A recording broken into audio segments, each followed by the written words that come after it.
اب وہ ماں زندہ ہے اور وہ اس کے اوپر نہ وہ بیڈ کے اوپر ہے. اب سنیے، اب یہ بچی کیا کرتی ہے. میں نے کہا بیٹا اب اور رب کما لو، رب لے لو، بڑا سستا ہے رب لینا، اس کی خدمت کر لو. لو جی، اب آپ کو پتہ ہے پہلے تو ماں ٹوائلٹ جایا کرتی تھی، ڈانٹتی بھی تھی تو ٹوائلٹ تو چلی جاتی تھی. اب وہیں پر اس کی نیپی باندھتی ہے، وہیں پر اس کو صاف کرتی ہے، اس کی خدمت کرتی ہے اور اس کو لک آفٹر کرتی. کہتی نہیں میں نے اب اس ماں کو نہیں چھوڑنا، اب تو یہ معذور ہو گئی ہے، یہ اس کی ختم ہی بات. آئیے میں آپ کو بتاؤں واقعہ کیا ہوا. اللہ کی شان، مجھے اسی نوجوان نے جو میرے سے بیعت ہے اس نے کہا کہ خامند کی بہن سگی وہ اب اپنی ماں کو دیکھنے کے لک آفٹر تو کرنا کیا ہے، وہ آ کے وہاں بیٹھ گئی ہے.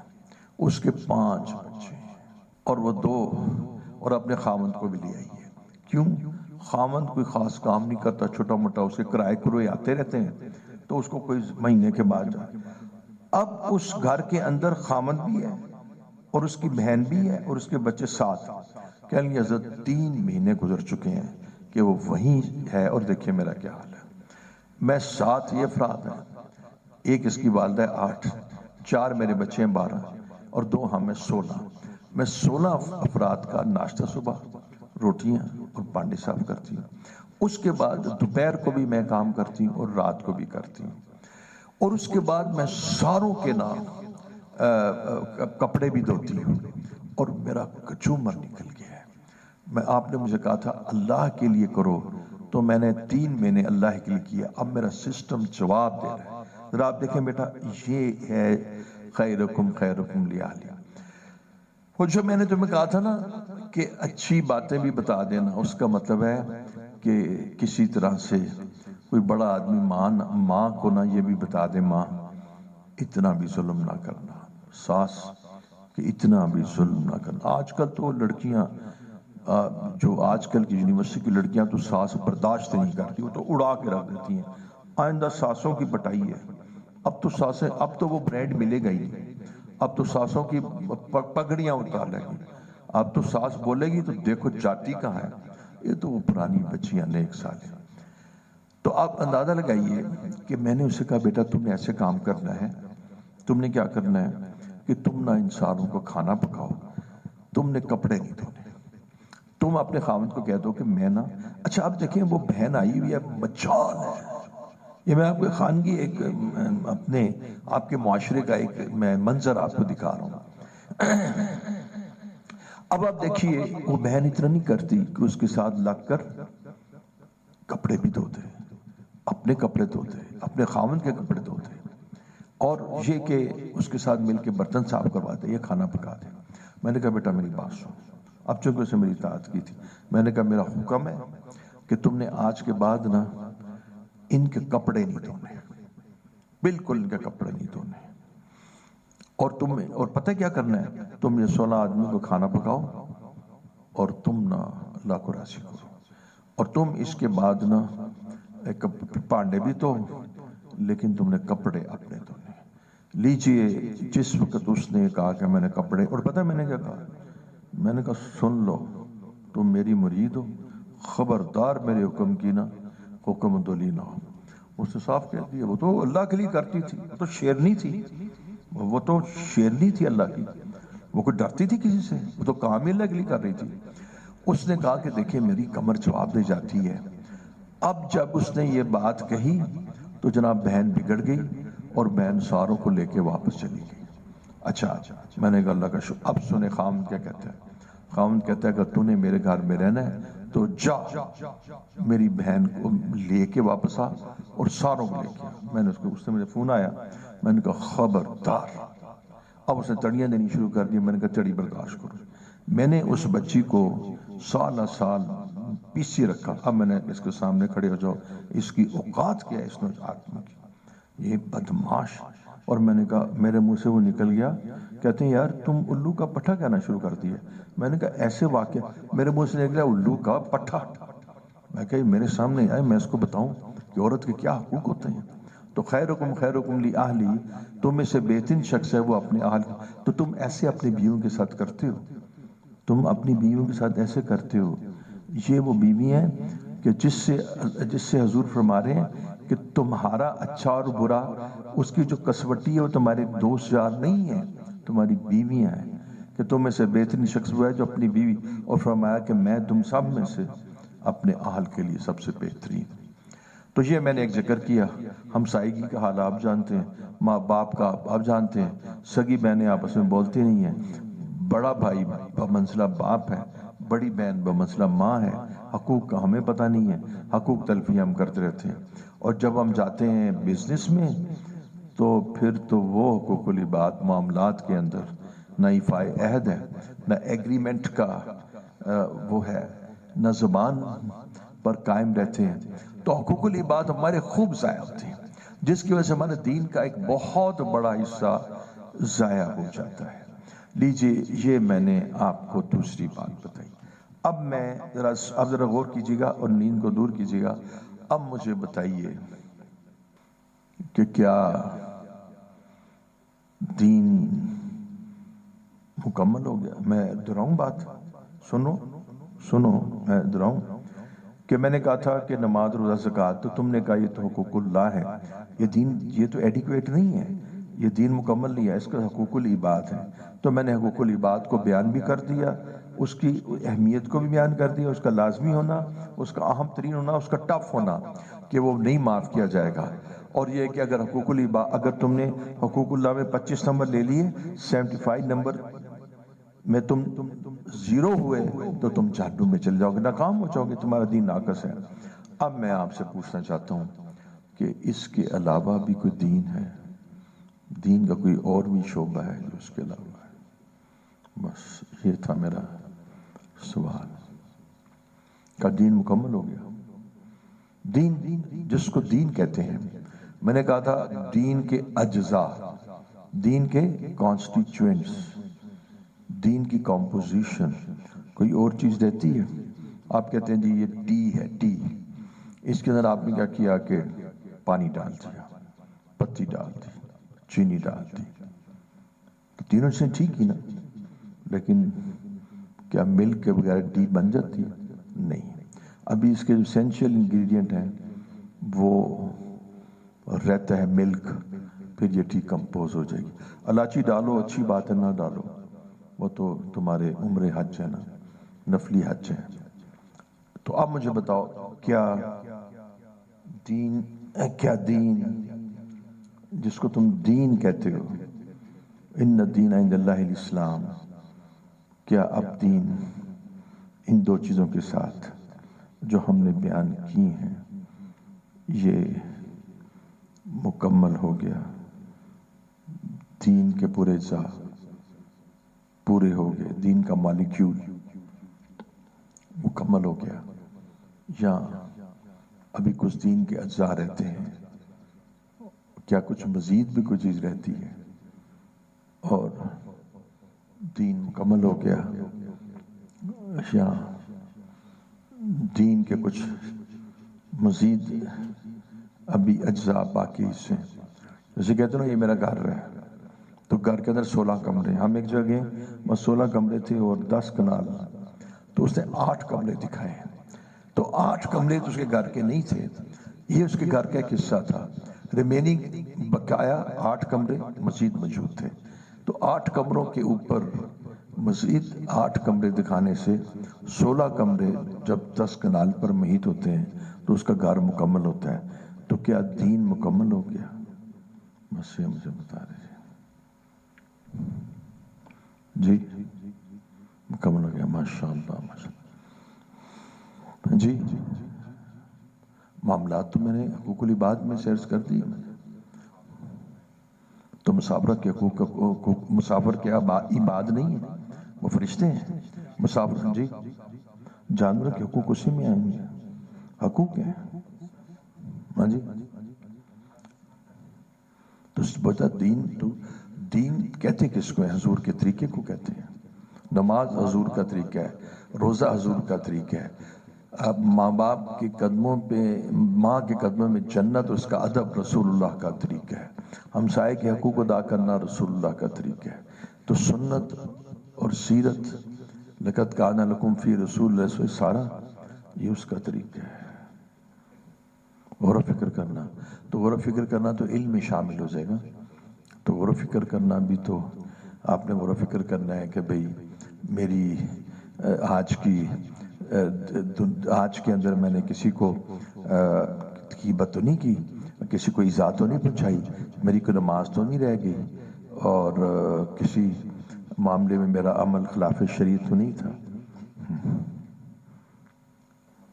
ابھی ہم نے دین کے ظاہر کو بیان کیا ہے، اور ابھی دین بالکل مکمل نہیں ہوا، دین بالکل مکمل نہیں ہوا، بالکل مکمل نہیں ہوا۔ ہم نے دین کے ظاہر کو بیان کیا۔ آئیے میں آپ کو 3 اعمال بتاتا ہوں جس سے آپ کو پتہ لگے کہ دین بالکل مکمل نہیں ہوا۔ سب سے قیمتی ترین شے کیا ہے؟ انسان کی سب سے قیمتی ترین شے کیا ہے؟ سب سے قیمتی شے، آپ کس نے کہا جان؟ جان۔ سب سے قیمتی ترین شے جان ہے۔ جان ہوگی تو عزت ہوگی نا، جان ہی نہیں تو عزت کیا کرے گی؟ عزت تو جان کے بعد ہے، تو سب سے قیمتی ترین جان ہے۔ تو تم نے کیا کیا کہ اپنی جان کس کے حوالے کر دی؟ اللہ کے حوالے، اور تم نے اپنی جان اللہ کے حوالے کر دی۔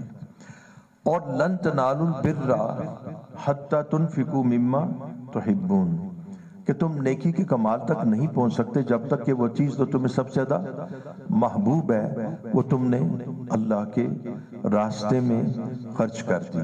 تو تمہیں سب سے محبوب کیا چیز تھی؟ جان۔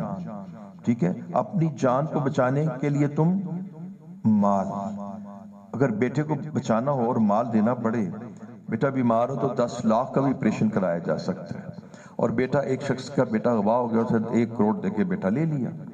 تو جان سب سے قیمتی ہے۔ تو تم جب سب سے قیمتی ترین اللہ کے راستے میں خرچ کرو گے تو وہ اللہ کو بہت پسند آئے گی۔ اور اس کی کیا پسندیدگی ہے کہ اللہ تعالیٰ کہتے ہیں کہ وہ لوگ کہ جو میرے راستے میں جان دیتے ہیں، خبردار ان کو اموات، ان کو مردہ نہ کرو، کیا ہے وہ؟ زندہ ہے، ان کو رزق دیا جاتا ہے۔ اب دیکھیے، اب میں تمہیں محبوب ترین چیز کی بات سنوں۔ آپ بتائیے کہ ابراہیم کو محبوب ترین چیز کیا تھی؟ اسماعیل۔ اللہ جل شانہ نے کیا فرمایا کہ تم اسماعیل کو ذبح کر دو۔ اللہ کیا دیکھنا چاہتے تھے کہ کیا اپنی محبوب ترین چیز کو میرے راستے میں، تو انہوں نے ذبح کر دیا۔ تو جب ذبح کر دیا تو اس عمل کا ریٹ تم لے گئے گاڑی پرانی تو مارکیٹ میں ریٹ نہیں لگا، اور کچھ لوگ ہوتے ہیں بڑے چالاک ہوشیار، ہر سال گاڑی بدل دیتے ہیں، مارکیٹ میں ریٹ بڑا لگتا ہے۔ 1 سال گڈی چلائی 20,000 چلی گئی، انہوں بیچ دیتا، بعض اوقات اسی قیمت بیچ دیتا، ادھر ریٹ بڑا لگتا ہے۔ اب حضرت کے اس عمل کا ریٹ کتنا بڑا لگا اللہ جل شانہ کی بارگاہ میں کہ آج تک اس کا ریٹ کہاں سے ثابت ہے کہ وہ کہ یہ دین ابراہیمی ہے۔ اور ریٹ کیا بول لو کہ آج تک عید الاضحیٰ میں ہم کیا، وہ اس لیے کہ تمہیں بیٹے ذبح کرنے کی کہا جائے تم کر دیتے تو تمہیں بکرے کہہ دیا گیا تاکہ وہ بیٹوں کے برابر ہے۔ تم اپنی محبوب ترین چیز کو اللہ کے راستے میں خرچ کرو۔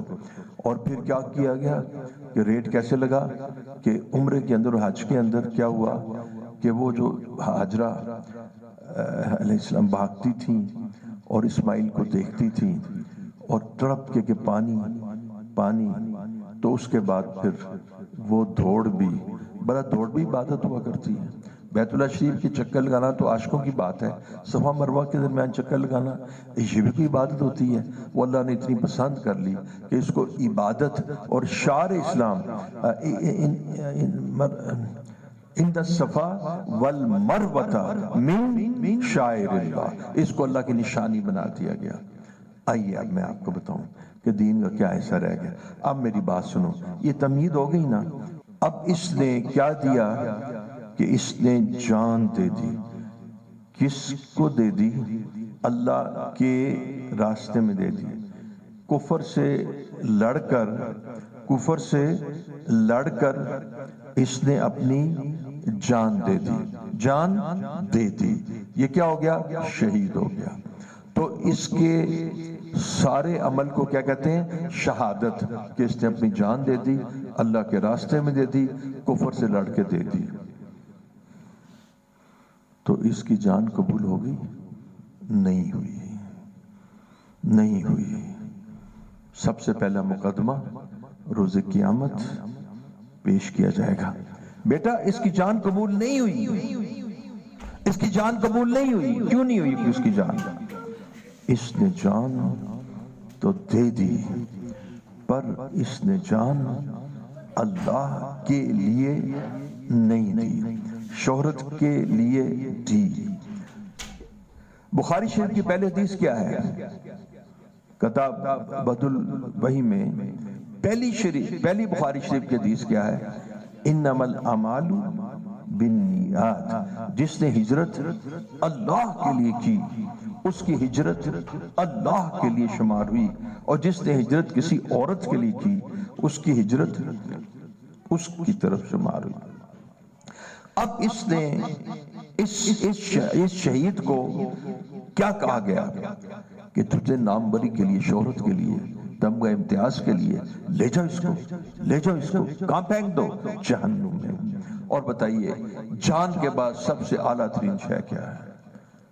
علم، مال نہیں، علم۔ اس کو ہم نے علم دیا، یہ عالم ہے، اس نے نمازیں پڑھی پڑھائیں، اس نے جماعت پڑھے، یہ دارالفتہ میں بیٹھا، یہ بخاری شریف پڑھاتا رہا، یہ درس قرآن دیتا رہا، یہ فتاوی دیتا رہا، یہ صحیح مسئلے بتاتا رہا، لوگ اسے ہدایت پکڑتے رہے، لیکن خود یہ سارے کام، یہ درس قرآن اس لیے کہ لوگ اس کو علامہ کریں، ناموری، شہرت، یہ الیکشن لڑے گا، یہ بڑا بنے گا، یہ لوگوں کے گلوں پر قبضہ کرے گا۔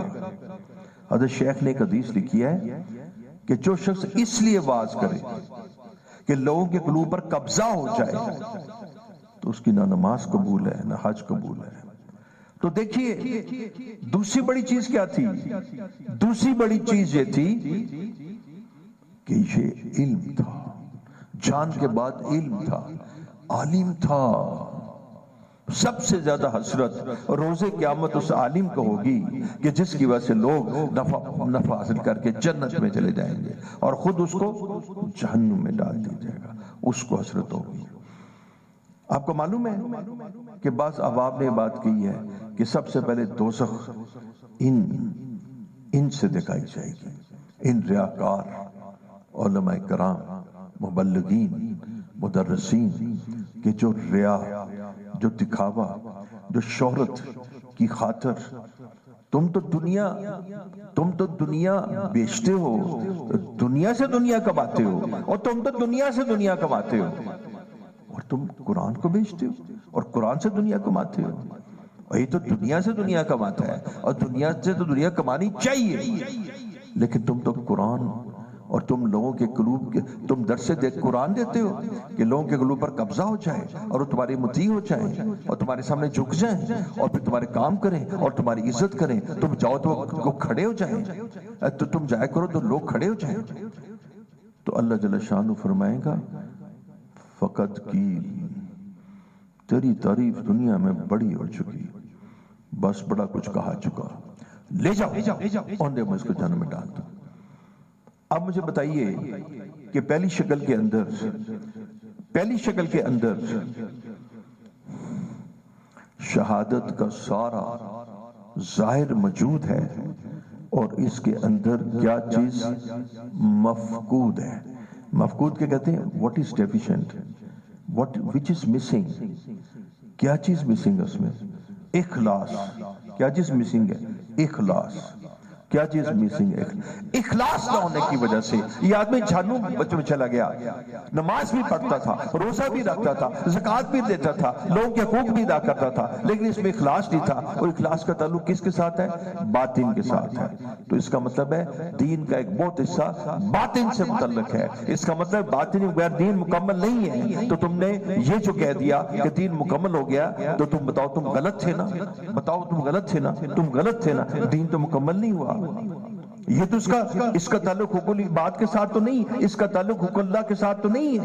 اس نے نماز تو نہیں چھوڑی، اس نے درس قرآن تو نہیں چھوڑا، حج تو نہیں چھوڑا، عمرہ تو نہیں چھوڑا، لیکن اس کے اعمال جو تھے اس میں ریا تھی، اس میں دکھاوا تھا. وہ اللہ کے لیے نہیں تھا، وہ اللہ کو راضی کرنے کے لیے نہیں تھا، وہ لوگوں کے لیے تھا. اللہ نے اس کو ریجیکٹ کر دیا، ایکسیپٹ نہیں کیا، اس کو جہنم میں ڈال دے گیا. کہ وہ چیز کہ جس کی وجہ سے، وہ چیز کہ جو اتنی اہم تھی کہ جس کی نہ ہونے کی وجہ سے وہ جہنم میں ڈال دے دیا، اس چیز کی امپورٹنس کتنی ہوگی.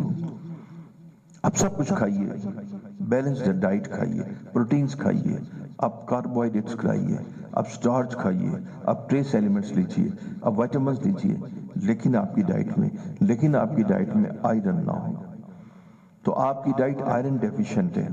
سب سے پہلے کس چیز پر حملہ ہوگا؟ خون نہیں بنے گا تو باقی کیا رہے گا؟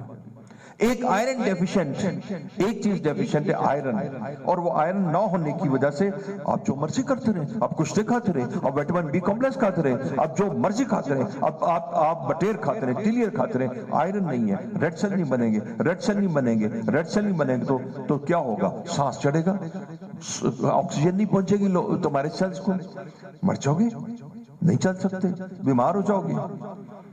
تو جو اس کا مطلب ہے یہ آئرن کتنا امپورٹنٹ ہے. تو آئرن کا ہونا فرض ہے. اگر تم مٹن نہ لو تو تب بھی جی سکو گے، اور اگر تم فیٹس نہ لو تب بھی جی سکو گے. آئرن کے بغیر تو نہیں جی سکتے. تو وہ چیز کہ جس کے بغیر تم جی نہ سکو وہ فرض ہوتی ہے. وہ چیز جس کے نہ ہونے کی وجہ سے تم جہنم میں چلے جاؤ، اس کا ہونا کتنا اہم ہے، کتنا اسینشل ہے، کتنا کمپلسری ہے. اور اس کا نام نیت ہے، اور اس کا تعلق انسان کے باطن کے ساتھ ہے. اب تمہیں پتہ لگا کہ باطن جو ہے وہ کتنا اہم ہے. ہم جو 11 تاریخ کو اور 12 تاریخ کو اور 13 تاریخ کو جو اجتماع کر رہے ہیں، وہ اجتماع اصلاح باطن کا ہے، وہ تزکیہ نفس کا ہے، وہ تزکیہ قلب کا ہے. ہمارے اجتماع میں جو 11، 12، 13 کو ہوگا اس میں تذکرہ باطن کا ہوگا، اصلاح باطن کا ہوگا کہ نیت کو کیسے صاف کیا جاتا ہے، سینوں میں سے کینہ کیسے نکالا جاتا ہے، بغض کیسے صاف کیا جاتا ہے. تکبر کے ساتھ تم جنت میں نہیں جا سکتے. تکبر نفس کی خصلت ہے، تکبر نفس کی خصلت ہے. جب تم تکبر کرتے ہو تو کوئی حقوق العباد تلف نہیں ہوتا، کوئی حقوق اللہ بظاہر تلف نہیں ہوتا. یہ تمہارے قلب کے احوال ہے. اصلاح قلب، ابھی جن چیزوں کا تم ذکر کر رہے تھے، اس کا تعلق اسلامک فقہ کے ساتھ ہے، اس کا تعلق اعضاء و جوارح کے ساتھ ہے، اس کا تعلق دین کے ظاہر کے ساتھ ہے. تم نے دین کے ظاہر کو پورا دین سمجھ لیا اور دین کے باطن کو تم بھول گئے. اسی یاد دہانی کے لیے ہم 11، 12، 13 کو جو اجتماع کر رہے ہیں وہ اجتماع تزکیہ نفس کا ہے. لہذا تمہارا اس اجتماع میں آنا ضروری ہے. اور اس اجتماع میں آنے کے بعد تمہارا لوگوں کو لے کے آنا ضروری ہے. تو دیکھو میری بات سنو، اور سب سے اعلیٰ چیز کیا ہے؟ وہ مال. سب سے اعلیٰ چیز کیا ہے؟ وہ ہے جان. تو جان بھی چلی گئی، اور چونکہ اخلاص نہیں تھا تباہ ہو گیا. اور مال علم ہے، اور علم کے ساتھ اخلاص نہیں ہے تو علم بھی ضائع ہو گیا. اور سب سے تیسری چیز سب سے قیمتی کیا ہے؟ وہ مال ہے. ہم نے تجھے، یہ سخی تھا، یہ خرچ کرتا تھا بیواؤں کے اوپر، مساجد کے اوپر، شفا خانوں کے اوپر، مریضوں کے اوپر. یہ سخی تھا، یہ شادیاں کرتا تھا. اور اللہ تعالیٰ کہیں گے ہم نے تجھے مال دیا تھا، تو نے کیا کیا تھا؟ میں نے تیرے رستے میں خرچ کیا ہوگا. یہ پکی بات ہے کہ اس نے خرچ کیا تھا، پکی بات ہے. اس نے رستے میں خرچ کیا تھا، پر اس نے کہا کہ میں نے الیکشن بھی تو لڑنا تھا. میں تندور پہ بیٹھ کے آج میں غریبوں کے ساتھ کھانی بھی کھا لیتا ہوں، ان پہ خرچ بھی کر لیتا ہوں، لیکن مجھے مقصود اللہ کی رضا. تو نے جب یہ مال خرچ کیا تھا تو اس مال خرچ کرنے میں تجھے اللہ کی رضا مقصود نہیں تھی، تجھے اللہ رب العزت کی رضا مقصود نہیں تھی. تو نے اللہ کے لیے خرچ کیا تھا، تو نے تعریف کے لیے، دکھاوے کے لیے، نام بری کے لیے، شہرت کے لیے، تو نے لوگوں کے اوپر اثر ڈالنے کے لیے مال خرچ کیا تھا. اللہ جل شانہ کہیں گے لے جاؤ اس کو جہنم میں، اس کی بڑی تعریفات ہو چکی، جہنم میں ڈال دو. شہید کہاں گیا؟ جہنم میں. کیا چیز نہیں تھی؟ اخلاص. عالم کہاں گیا؟ جہنم میں. کیا چیز نہیں تھی؟ اخلاص. اور یہ سخی کہاں گیا؟ جہنم میں. کیا چیز نہیں تھا؟ اخلاص. اس کا مطلب ہے کہ جس طرح نماز کا پڑھنا فرض ہے اور جس طرح شراب سے بچنا فرض ہے اور زنا سے بچنا اور سود سے بچنا فرض ہے، اسی طرح ریا سے بچنا بھی فرض ہے. جس طرح نماز پڑھنا اور روزہ رکھنا اور حج کا کرنا فرض ہو جاتا ہے، اسی طرح اخلاص یہ بھی فرض ہے. اسی طرح اخلاص کا حاصل کرنا، اخلاص کا حاصل کرنا یہ بھی فرض ہے. اسی طرح اخلاص کا حاصل کرنا یہ بھی فرض ہے. اور جب اخلاص سمجھ آئی کہ تم دین کو مکمل کر چکے تھے اور دین کا ایک بہت وافر حصہ. اب مجھے بتاؤ، شکر، لئن شکرتم لازیدنکم، شکر کا تعلق انسان کے قلب کے ساتھ ہے. شکر نہیں کرو گے وَلَئِن كَفَرْتُمْ إِنَّ عَذَابِي لَشَدِيدٌ، تو شکر کا تعلق باطن کے ساتھ ہے، اخلاص کا تعلق باطن کے ساتھ ہے. بے صبری کرو گے، جزا فضا کرو گے، شکایت کرو گے، مار کھاؤ گے. تو صبر کا تعلق قلب کے ساتھ ہے، باطن کے ساتھ. چلے ہم باطن کی طرف سے، صبر کا تعلق باطن کے ساتھ ہے، شکر کا تعلق باطن کے ساتھ ہے، اخلاص کا تعلق باطن کے ساتھ ہے. اب سنو، عجز اور تواضع اور عبدیت کا تعلق باطن کے ساتھ ہے. وَمَا خَلَقْتُ الْجِنَّ وَالْإِنسَ إِلَّا لِيَعْبُدُونَ، کہ ہم نے تمہیں بندگی کے لیے، عبادت کے لیے پیدا کیا. عبادت کا تعلق کس کے ساتھ ہے؟ باطن کے ساتھ ہے.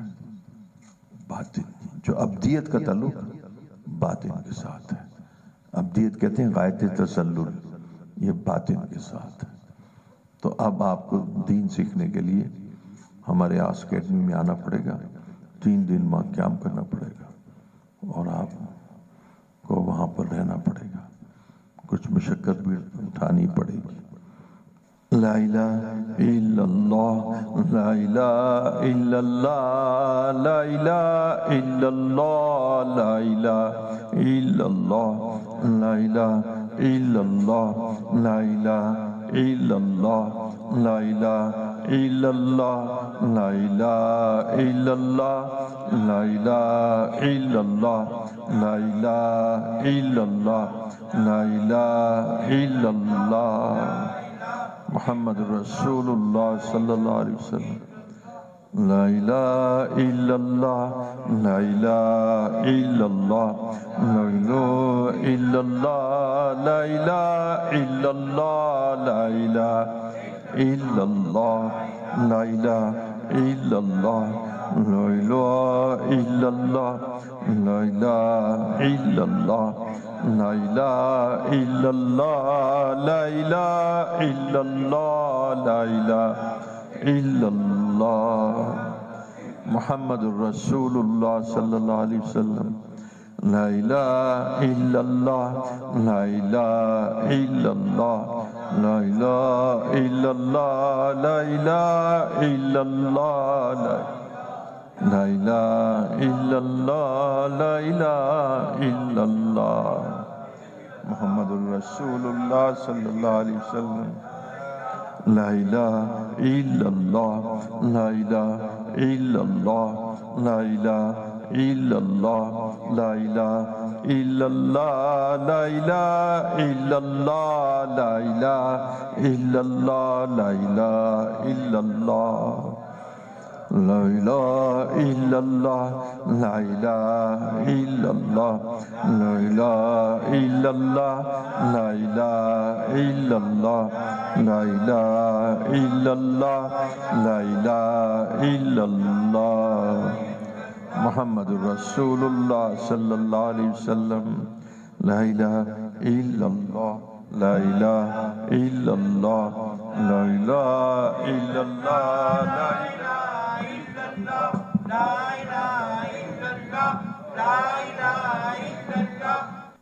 استغفر اللہ ربی من کل ذنب واتوب استغفر اللہ ربی من کل ذنب استغفر اللہ ربی من کل ذنب استغفر اللہ ربی من کل ذنب استغفر اللہ ربی من کل ذنب واتوب الیہ استغفر اللہ ربی من کل ذنب واتوب الیہ استغفر اللہ ربی من کل ذنب واتوب الیہ استغفر اللہ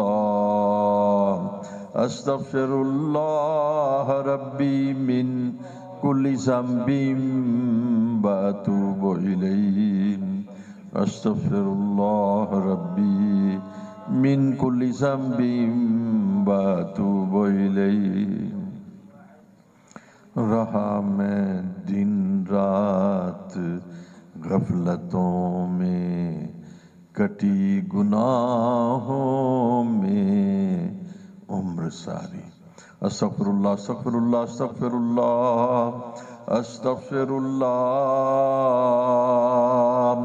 استغفر اللہ استغفر اللہ ربی من کل ذنب واتوب الیہ استغفر اللہ استغفر اللہ استغفر اللہ ربی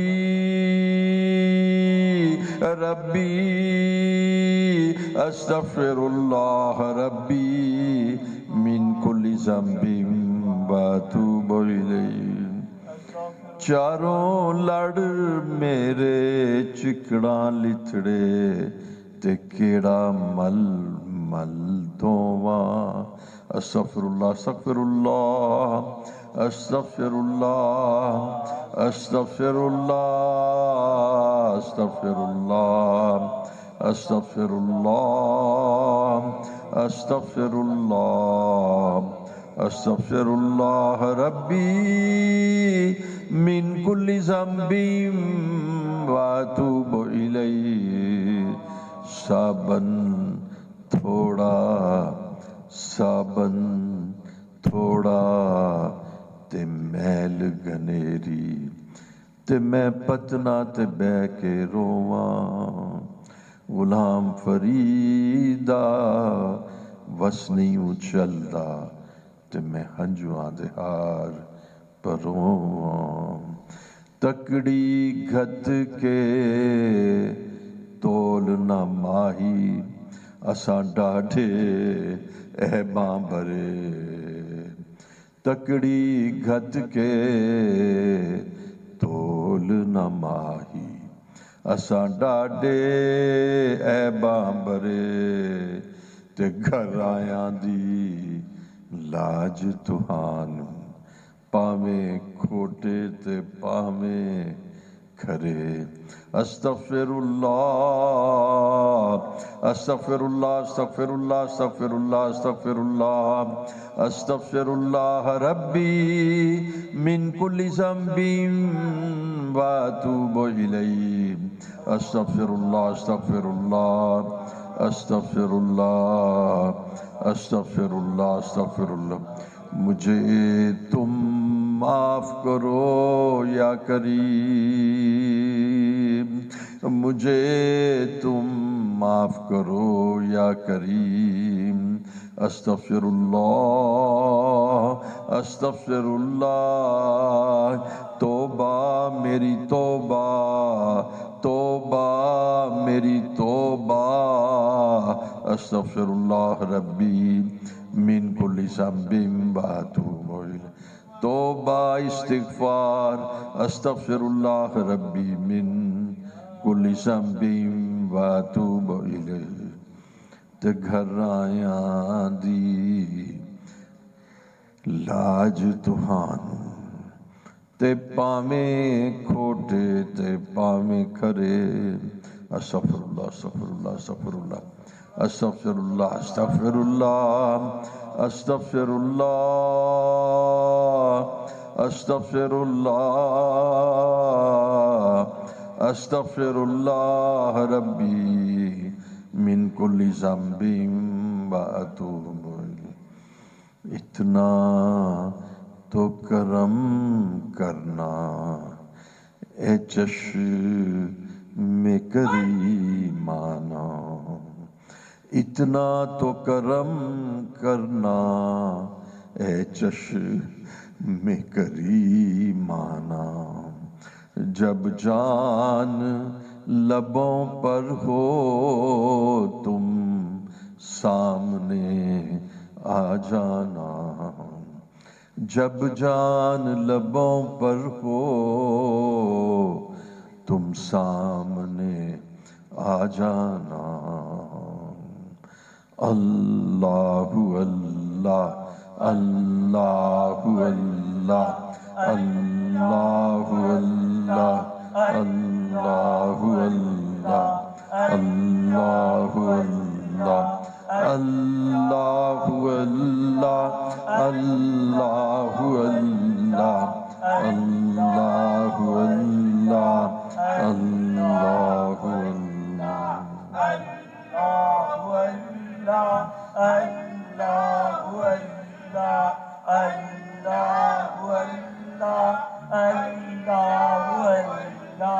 اللہ اللہ کیوں آنکھ ملائی تھی کیوں آگ لگائی تھی اب رخ کو بدل بیٹھے کر کے ہمیں دیوانہ اللہ اللہ اللہ اللہ اللہ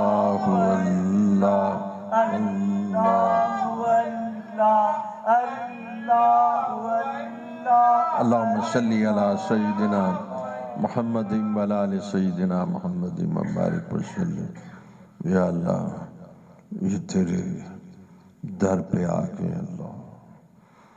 اللہ تیرے در پہ آ کے یہ نوجوان بیٹھ گئے ہیں تے گھر آیاں دی لاج تہان تے کرو نہ پرے پرے یا اللہ ان کو قبول فرما لے ان کو اللہ پاکیزہ بنا دے پاک کر دے صاف کر دے اللہ ان کے قلوب کے اندر نور ہدایت داخل فرما دے ہمارے ایک ایک نوجوان کو اپنی بارگاہ میں قبول فرما ہمارے ایک ایک ساتھی کو اپنے بارگاہ میں قبول فرما ہم بوڑھوں کو بھی قبول فرما نوجوانوں کو بھی قبول فرما ہماری اس مجلس میں اللہ تو کسی ایک کو بھی رد نہ فرما تیرے ہی اللہ بندوں نے جو نوجوان ہیں اللہ بڑے زور و شور سے ذکر کیا ہے اس ذکر کو اپنی بارگاہ میں قبول فرما اللہ ان کے قلوب میں عشق الہی کی آگ لگا دے عشق الہی کی آگ لگا دے ان کو عشق کی آگ میں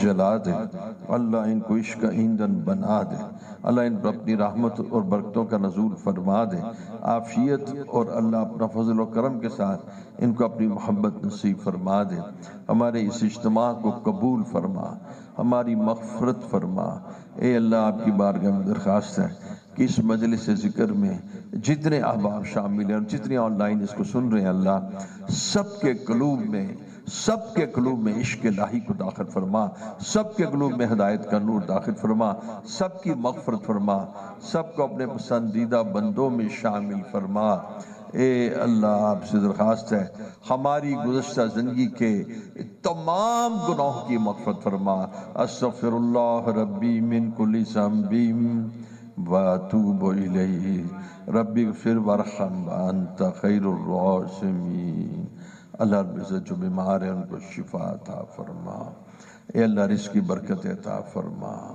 اے اللہ ہمارے اجتماع کو کامیاب فرما اے اللہ آپ سے درخواست ہے ہمارے سلسلے کے جتنے بھی متعلقین ہیں اللہ ان پر اپنی رحمت کی نظر کرم ڈال دے اور ان کو اللہ اپنا بنا لے اور گناہوں سے بچا لے اور شریعت پر چلنے کی توفیق عطا فرما اللہم حبب الینا الایمان وزینہ فی قلوبنا وکرہ الینا الکفر والفسوق والعصیان واجعلنا من الراشدین اللہم مصرف القلوب صرف قلوبنا علی طاعتک اللہم مقلب القلوب ثبت قلوبنا علی دینک ہماری دعاؤں کو قبول فرما جزا اللہ عنا محمد ما ہوا ربنا تقبل منا انک انت السمیع العلیم تب علینا انک انت وصلی اللہ تعالی علی خیر خلقہ محمد و آلہ و صحبہ اجمعین.